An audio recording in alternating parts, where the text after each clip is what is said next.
ज्ञान नाही, विद्या नाही, ती घेण्याची गोडी नाही, बुद्धी असून चालत नाही ते आसमानव म्हणावे का?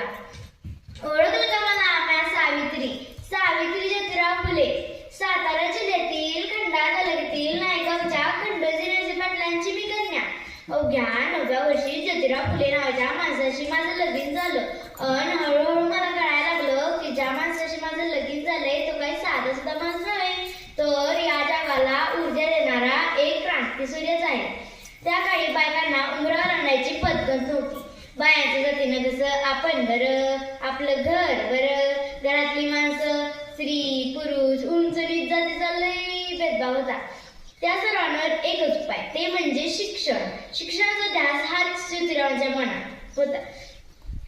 एकदा ज्योतिराव शिक्षणाचा प्रसार करत असताना फराने नावाच्या ब्रिटिश मॅडम त्यांना म्हणाल्या, मिस्टर फुले, तुम्हाला शिक्षणाचा प्रसार करायचा आहे ना?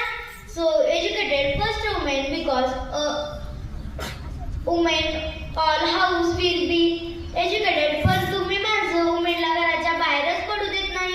Show bad, show bad, show bad. Mister Phule झालं. ते घरी आले की माझ्याकडून पाटी पेन्सिल घेऊन मला म्हणाले, सावित्री, आजपासून म्या तुला शिकवणार. झालं की माझा अभ्यास सुरू. काना, मात्रा, वेलांटी, आकार, उकार, बेठेबे, बेदुने 4, बेत्रिक्षा, हाच ध्यास. मी लिहायला शिकले, वाचायला शिकले, काव्य सुद्धा रचू लागले.